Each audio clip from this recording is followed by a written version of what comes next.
की जय। आजमगढ़ लागल बा बजरिया, शिव गुरु आवे के पड़ी। आजमगढ़ लागल बा बजरिया, शिव गुरु आवे के पड़ी।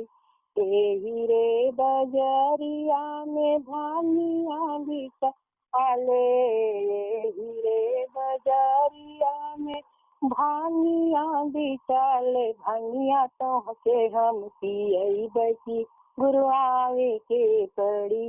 भानिया तोहके हम पियई बची, गुरु आवे पड़ी।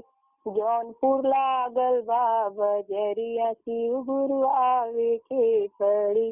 जौनपुर लागल बा बजरिया, शिव गुरु आवे के पड़ी।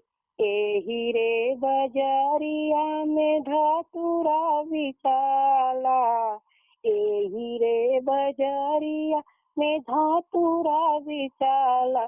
धतूरा तोहके हम खियई शिव गुरु आवे के पड़ी।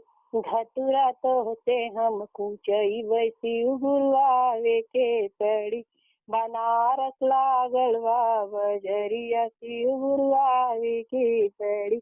बनारस लागल बा बजरिया, शिव गुरु आवे के पड़ी।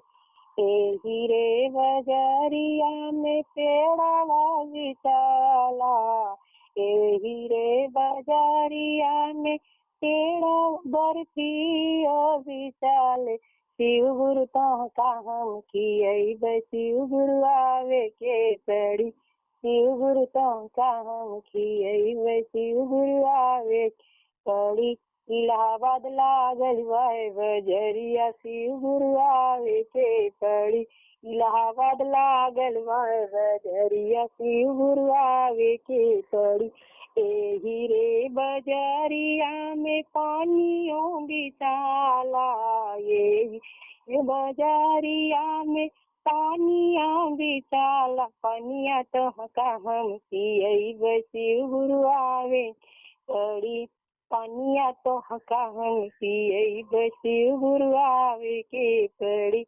रायपुर लागल बा बजरिया, शिव गुरु आवे के पड़ी।